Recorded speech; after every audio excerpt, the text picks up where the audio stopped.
안녕하세요. 최근에서야 조금씩 행복을 찾아가고 있는 58살 아줌마입니다.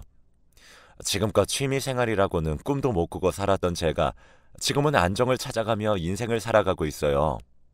하지만 처음부터 이렇게 인생을 즐기며 살았더라면 이곳에 사연을 보내지 않았을 겁니다. 저는 끝이 보이지 않는 어두컴컴한 터널을 걷다가 이제야 빛이 드는 길을 걷기 시작했거든요.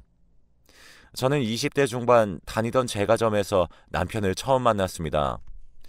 그냥 빵 납품업체 직원이었고 저는 알바로 일을 하고 있었죠. 남편의 성실한 모습이 좋았던 저는 2년의 연애 끝에 결혼을 하게 되었습니다. 아버지 없이 어머니와 자란 저는 혼수를 마련하기 힘들었지만 다행히 시댁 쪽에서 면박을 주거나 그러지 않으셨어요. 할 수 있는 만큼만 무리하지 않고 해오면 된다고 하셨죠. 나머지는 자신들이 도와주겠다면서요. 좋은 시댁 식구들을 만난 것 같아 기분이 좋았습니다. 저는 그렇게 신혼생활을 시작하게 되었어요. 풍족하지도 않고 오히려 조금 부족하게 살아갔지만 그래도 행복하네요. 하지만 행복은 1년도 채 가지 못했어요. 저는 임신 중이었고 회사도 그만둔 상황이었죠. 남편은 납품업체를 여전히 잘 다니고 있었고요. 근데 남편이 어느 날부턴가 집에 잘 들어오지 않는 게 아니겠어요. 퇴근을 할 시간에 들어오지도 않고 연락도 받지도 않아 걱정이 참 많았죠.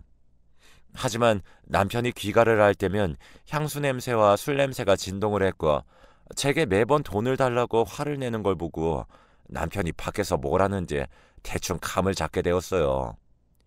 2년을 사귀어왔지만 남편에게서 그런 모습을 볼 수 없었기에 저는 전혀 의심을 하지 않았었는데 결혼하고 제가 임신하고 나서부터 무슨 바람이 든 건지 아니면 원래 그런 사람이었는데 제게 숨긴 건지 아니야, 아닐 거야.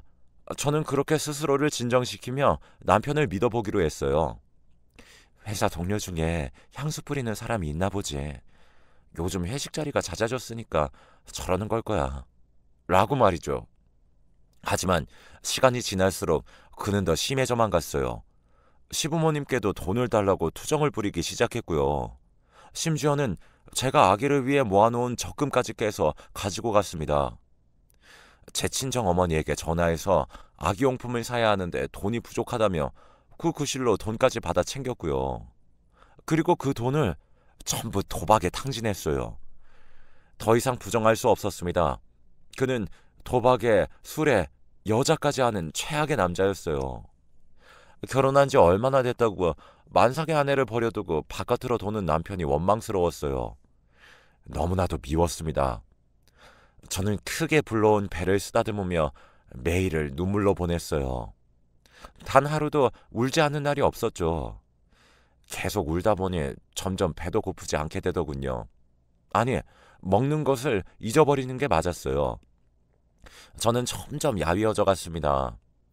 며칠 후 시부모님이 잘 지내고 있냐고 신혼집으로 오셨어요. 그리고 제 꼴을 보고서는 크게 놀라셨죠. 아니, 아가, 대체 무슨 일이니? 왜 이렇게 말랐어? 아유, 세상에. 밥은 잘 챙겨 먹고 있는 거야? 잠은 잘 자고? 걱정 어린 눈으로 제 상태를 살피는 시부모님의 모습에 눈물이 왈칵 쏟아져 나왔습니다. 저는 차마 남편이 바깥으로 돌아서 힘들다는 말을 못하겠더라고요. 그런 시부모님들 많잖아요. 우리 아들이 잠깐 그럴 수도 있지 하시는 분들요. 제 시부모님이 아무리 좋은 분들이셔도 막상 자신의 아들이 그렇다는 이야기를 들으면 저를 되려 구박할까 겁이 났습니다. 저는 결국 아무 말도 못하고 그저 서럽게 울기만 했어요. 그런 제 모습에 시부모님은 혼자 있는 시간이 길어서 우울해한다고 생각을 하신 듯 자주 찾아오겠다고 하셨고요. 그러던 어느 날 신혼집에서 시부모님이 차려주신 밥과 과일을 먹던 중이었는데 누군가가 문을 세게 두드리는 겁니다. 팡팡팡 쾅쾅. 당장 나와! 잔뜩 화가 난 듯한 여성이었어요. 우리는 깜짝 놀라 문 쪽을 바라보았고 시아버지께서 자신이 나가보겠다고 하셨습니다. 누구세요? 시아버지가 문을 열고 여자에게 묻자 여자는 남편의 이름을 부르며 그놈 어디 갔냐고 묻더군요. 그리고 집안에서 앉아있던 저를 훑어보고는 어이가 없다는 듯 화를 냈죠. 그거 아주 사기꾼이었구나. 당신 남편 바람 피우는 거 알아요? 그 자식이 나한테 결혼하자고 해서 결혼 준비까지 하고 있었는데 길 가다가 그 자식 얼굴이 나온 가족 사진이 있지 뭐예요. 사진관에서 떡하니 찍은 가족 사진 말이에요. 그녀는 저와 남편이 결혼식을 올리고 나서 시부모님과 저와 남편, 친정엄마 이렇게 찍었던 가족 사진이 걸린 걸 본 듯했습니다. 당신 남편 그거 아주 지독한 자식이야. 나랑 사귈 때 다른 여자랑 바람 피우다 걸린 게 몇 번인 줄 알아요? 내가 그거 다 용서해주고 결혼하겠다고 한 건데 이제 이렇게 임신한 아내가 있었네. 이것은 사기꾼 아니야. 나 지금 경찰서 갈 거예요. 혼인빙자 간음죄로 고소할 거야. 이 모든 얘기에 가장 충격을 받은 건 다름 아닌 시부모님이었습니다. 까딱하다가는 정말 남편이 잘못될 수도 있었기 때문이죠. 저는 남편이 밖으로 저 모르게 나돈다는 건 알고 있었지만 이 정도로 인간 말종이라는 건 몰랐습니다. 임신한 아내를 두고 다른 여자랑 결혼식 날짜까지 자기네들끼리 잡아놨다니 황당해서 당장이라도 애고 뭐고 이혼을 하고 싶은 심정이었죠. 시부모님은 혼란스러운 생각을 정리할 겨를도 없이 악에 바친 듯 소리를 지르는 그녀를 달래기 바빴고 우리 아들 고소하지 말아달라고 말했죠. 결국 시부모님은 그동안 모아놓으셨던 돈 중 그 여자에게 800만 원이라는 합의금을 건네서야 그 상간녀는 돌아가더군요. 그리고 시부모님은 눈물을 흘리며 제게 미안하다고 사과를 하셨어요. 아가, 네가 계속 힘들어했던 게 다 우리 아들 때문이었구나. 아가, 미안하다. 얼마나 힘들었을까. 저렇게 애를 품은 채로 얼마나 마음고생이 심했겠어. 아들 잘못 키운 우리 잘못이다. 시부모님은 제게 무릎까지 꿇으셨고 저는 남편이 바깥으로 도는 게 시부모님의 잘못은 아니라고 생각해서 두 분을 일으켰어요. 아가, 우리가 어떻게든 이런 일 다시는 없도록 하마. 그러니까 딱 한 번만 우리 아들 믿어주면 안 되겠니? 우리가 그 자식 다리를 분질러서라도 다시는 그런 일 없도록 단단히 일러두마. 제 손을 잡고 애원하시는 시부모님의 모습에 저는 마음이 약해지고 말았어요. 남편이 바깥으로 돌면 제 탓을 하실 줄 알았는데 그러기는커녕 제게 무릎을 꿇으며 자식의 잘못을 대신 비는 모습을 보니 가슴이 아프기까지 했죠. 저는 시부모님을 믿어보기로 했습니다. 남편이 다시 갱생되었으면 했거든요. 당장 다음 주가 제왕절개 수술 날이었기 때문이기도 했어요. 시간이 흘러 저는 건강한 딸을 낳았고 시부모님께서는 아주 기뻐하셨어요. 친정어머니도 고생 많았다며 제 머리를 쓰다듬어 주셨고요. 출산 후 저는 시부모님 집에서 산후조리를 하기로 했어요. 식사와 빨래 그리고 아이 돌보는 것까지 시부모님은 지극정성으로 저를 챙기셨어요. 그런 정성 덕에 저는 차차 몸을 회복해가고 있었죠. 그리고 시부모님의 말대로 남편은 조금씩 괜찮아지기 시작했어요. 외박도 줄어들었고 제게 조금씩 다정해지기 시작했거든요. 시부모님이 어떻게 남편을 바꿔놨는지 모르겠지만 저는 마냥 행복했어요. 연애 이후 이런 행복은 처음이었으니까요. 점점 바뀌어가는 남편의 모습을 보니 진짜 좋은 가족이 될 수 있겠구나 싶었죠. 하지만 그런 꿈은 채 한 달도 가지 않았어요. 제 생각과 달리 남편은 바뀌어가는 게 아니었거든요. 이른 아침 남편과 시부모님의 충격적인 대화를 엿듣게 되었습니다. 아빠, 대체 언제까지 이래야 되는데? 아이, 아가 듣겠다. 조용히 좀 해. 이번 달 돈 언제 줄 거야? 이번 달 거 안 줄 거면 나 당장 오늘부터 나갈 거니까 그렇게 알아? 너 제발 좀 정신 차리고 아내한테 좀 잘해라. 이 애비 죽는 걸 보고 싶어서 그래. 그래야 네가 정신 차리겠어. 우리 아가가 얼마나 불쌍하니, 얼마나 마음고생을 심하게 하는지 네가 알긴 아냐. 네 가족부터 챙겨야지. 대체 어디를 그렇게 싸돌아다니는 거야? 하지만 남편은 시아버지의 말을 듣는 척도 안 하더군요. 아, 됐으니까 돈 내놓으라고. 누가 영감탱이 아니라고 할까봐 잔소리만 해대고 있어. 시아버지는 제가 듣기라도 할까봐 결국 남편에게 돈 봉투를 건넸습니다. 하지만 저는 모든 사실을 알아버렸죠. 시부모님이 남편을 크게 혼꾸녕을 내서 바꿔놓은 게 아니었어요. 여전히 휘둘리고 있었던 거였죠. 시부모님은 남편에게 용돈까지 주고 달래며 며느리에게 잘 좀 하라고 애걸복걸 하다시피 부탁한 거였습니다. 저는 남편이 너무나도 증오스러웠어요. 아니, 끔찍했습니다. 대체 인간이라면 어떻게 저럴 수 있는지, 저건 인간이 아니었어요. 어떻게 본인의 부모님에게까지 저렇게 하는 건지요. 하지만 저는 이혼할 엄두가 나지 않았어요. 제가 평생을 아빠 없는 아이로 살아 그 서름을 잘 알기에 제 딸은 그렇게 되지 않았으면 했거든요. 아무리 아내한테 못하는 못난 남편이어도 딸에게는 아빠라는 존재가 있었으면 했습니다. 아니나 다를까 시간이 흐르니 남편은 다시 밖으로 돌기 시작했어요. 뭐 뻔한 결과였죠. 남편은 술이며 도박이며 여자며 안 하는 게 없었습니다.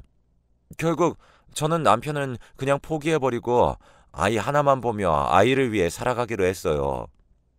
내 자식은 아무런 죄가 없기 때문이죠. 그런 제 모습에 시부모님은 고맙고 미안해서 어쩔 줄을 몰라 하셨습니다. 시부모님은 당분간 같이 살자고 제안하셨어요. 집에 혼자서 있으면 우울할 테고 아이를 혼자 보기엔 힘이 붙일 거라고 도와주겠다고 하셨죠. 그리고 틈만 나면 눈물을 흘리셨어요. 아들을 못나게 키워서 정말 미안하구나. 아휴, 우리 잘못이다. 이게 무슨 고생이니? 너한테 면목이 없다. 라고 매일같이 제게 사과하셨죠. 저는 남편이 아예 없는 사람이라고 생각하니 차라리 마음이 편해져서 남편이 아예 집에 안 들어왔으면 하는 바람으로 살았습니다. 저는 점점 마음이 메말라져 갔고 피폐해져 갔습니다. 그런 제게 항상 힘을 준 건 시부모님이었어요. 겨울이 되면 직접 든 장갑을 저와 제 딸에게 선물해 주셨고 우리 며느리 좋은 옷 입혀야 한다며 제 손을 이끌고 백화점에도 갔습니다. 백화점에서 옷을 고르고 있으니 다들 시부모와 며느리 관계로 보지 않고 부모님과 딸로 보시더라고요. 어머, 따님 옷 골라주시나 봐요. 어쩜 이렇게 가족이 화목하세요? 그 말에 시부모님은 제가 불편해할까봐 어쩔 줄 몰라 하시다가 제가 배시시 웃으며 네, 맞아요. 엄마 아빠예요. 라고 하니까 두 분 다 눈물바다가 되셨어요. 시간이 흘러 딸이 중학생이 되자 저는 돈을 벌기 위해서 대형마트에서 시시코너 판매원으로 일을 하게 되었어요. 하루 종일 서서 만두를 굽고 자르고 굽고 또 자르고 힘들었지만 저는 제가 일을 할 수 있다는 것만으로도 감사해야 하며 열심히 출근했습니다. 몇 년을 더 일했을까 딸이 어느새 성인이 되었습니다. 딸은 지방국립대학교에 합격해 자취를 하게 되었죠. 어엿한 어른이 된 딸을 보니 기분이 묘하더군요. 자랑스럽기도 하고 아쉽기도 하고 아이를 둔 부모라면 아마 누구든 공감하실 거예요. 저는 눈물을 닦으며 딸에게 말했죠. 가서 공부 열심히 하고 엄마 걱정하지 말고 밥 잘 챙겨 먹어야 한다. 딸은 제 손을 잡고 말했어요. 엄마, 나 이제 성인이고 내가 알아서 밥벌이 할 수 있어. 그러니까 엄마 이제 이혼하는 거 어때? 저는 딸의 말에 가슴이 쿵하고 내려앉았습니다. 설마 딸이 이런 말을 하리라고는 생각도 못했거든요.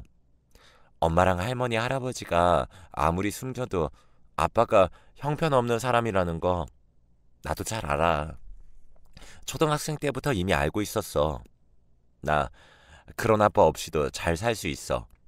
그러니까 엄마는 나 때문에 자신을 묶어두지 말고 제발 이제라도 스스로를 위해서 살았으면 좋겠어. 딸은 잘 생각해보라며 엄마는 그런 사람의 곁에 있기에는 너무나도 아까운 사람이라고 했습니다. 그러니 그 사람의 곁을 떠나 자유롭게 살아가라고 했죠. 내 딸이 언제 이렇게 커서 엄마를 걱정해주고 저런 멋진 말을 하게 됐을까 나조차도 엄두를 못 낸 그런 멋진 이야기를 해줄까 싶었습니다. 그리고 저는 딸의 말을 진지하게 생각해 보기로 했어요. 저는 깊이 고민하고 또 고민해 봤습니다. 하지만 고민할 필요도 없었어요. 딸이 커서 성인이 되었으니 저는 더 이상 그 남자의 아내로 있지 않아도 됐죠. 꼴도 보기 싫은 그 개차반에게서 벗어날 수 있었어요. 저는 이혼을 결심했습니다. 20여 년의 결혼 생활을 정리하기로 마음먹었어요. 저는 이 사실을 부모와도 같은 시부모님께 말씀드렸죠. 저 이혼하려고요. 애도 다 컸고 이제 제 인생 살아보려고요. 제 말에 시부모님들은 눈물을 흘리시며 아이고 그래 그래야지. 우리 아가 얼마나 고생이 많았니? 그 못난 아들 때문에 얼마나 힘들었어. 하며 그러라고 너의 인생을 살으라며 응원해 주셨어요. 저는 그렇게 이혼을 준비하게 되었습니다. 하지만 모든 일이 쉽게 풀리지 않듯 꼬이고 꼬인 제 인생도 한 번에 해결될 리가 없었죠. 시어머니께서 어느 날 갑자기 쓰러지신 겁니다. 저와 시아버지는 119를 불렀고 시어머니는 병원으로 실려가셨어요. 하지만 병원에 도착하고 얼마 지나지 않아 세상을 떠나고 마셨어요. 급성 심근경색이었죠. 저는 부모와도 같은 시어머니를 잃은 충격에 오열을 했고 시아버지가 오히려 저를 안아주셨어요. 저는 주체할 수 없는 슬픔에 기절을 해버렸습니다. 다시 정신을 차린 제 곁에는 시아버지가 계셨어요. 제가 정신이 든 걸 아시고는 엉엉 우시더군요. 아내도 갔는데 너마저 그렇게 쓰러져 버리면 어떡하냐면서요. 딸마저 잃을 수는 없다고 하셨죠. 저는 시아버지를 꼭 안아드렸습니다. 한평생을 함께 해온 반려자의 슬픔은 이루 말할 수가 없겠죠. 제가 할 수 있는 건 저의 존재가 시아버지에게 조금이나마 도움이 되길 바라는 것뿐이었습니다. 저는 이 상황을 알리기 위해 남편에게 전화를 걸었지만 전화를 받지 않더군요. 그래도 혹시 몰라서 문자로 어머님 돌아가셨다고 연락을 했지만 끝내 남편은 어디서 뭘 하는지 어머님 장례식장에도 오지 않더군요. 보나마나 어디서 도박을 하고 있느라 핸드폰을 꺼둔 거겠죠. 참 어리석은 인간이었습니다. 자신의 어머니가 죽은 것도 모르고 도박에 빠져 저렇게 허우적거리니 저는 시어머니를 잃은 슬픔에 이혼 소송이고 뭐고 아무것도 할 수 없었어요. 매일 슬픔에 빠져 울면서 잠들곤 했으니까요. 부모와도 같던 존재의 죽음은 도저히 제가 감당할 수 없는 것이었습니다. 제가 근 20년을 버텨온 건 저를 친딸로 생각해준 어머님과 아버님이 있었기에 가능했던 일이었는데 그런 분들 중 어머님이 세상을 떠나니까 말로 표현할 수 없는 고통에 하루가 피가 말라갔습니다. 제가 매일 방에만 틀어박혀 밥도 거르며 힘겨워하자 시아버지는 제 방으로 들어와서는 손에 무언가를 쥐어주셨어요. 다름 아닌 돈가방이었습니다. 시아버지는 눈물을 흘리셨어요. 우리 며느리, 아니 내 딸, 네가 20여 년간 고생한 것에 비하면 이깟 돈은 아무것도 아닐 게다. 진작에 너를 우리 아들한테서 떼어내서 너만이라도 행복하게 잘 살도록 했어야 했는데 미안하다. 손녀가 다 크면 그런 못난 아들이랑은 더 이상 같이 살지 말고 이혼하고 잘 살았으면 해서 준비한 돈인데 도움이 됐으면 좋겠구나. 1억밖에 되진 않지만 이제 너를 위해 쓰거라. 네가 무얼 하건 항상 응원하고 있으마. 못난 아들 때문에 오랜 시간 마음고생 시켜서 정말 미안하구나. 저는 오열을 하고 말았어요. 시아버지는 시어머니 죽음으로 자식밖에 남지 않았다면서 제게 저렇게 떠나라고 하시니까요. 충분히 힘들고 슬플 텐데도 자신의 행복보다 며느리인 제가 행복했으면 하시니 눈물이 안 날 수가 있나요? 아버님, 저 이거 못 받아요. 아니, 절대 못 받아요. 제 말에 강제로 제 손에 돈을 쥐어주셨어요. 제발 받아다오. 이렇게라도 해주지 못하면 너에게 항상 미안한 마음을 가지고 있던 네 시애미가 하늘에서도 통곡을 할 게다. 저 세상 가서도 마음 편히 있지 못할 거야. 눈물 범벅이 된 시아버지는 제게 부탁했습니다. 결국 저는 그 돈을 받게 되었어요. 그리고 얼마 안가 시아버지마저 건강이 악화되셨습니다. 아버님은 평소에 지병이 있으셨는데 어머니가 돌아가신 후 충격이 크셨는지 한순간에 병이 심각해지신 것 같았습니다.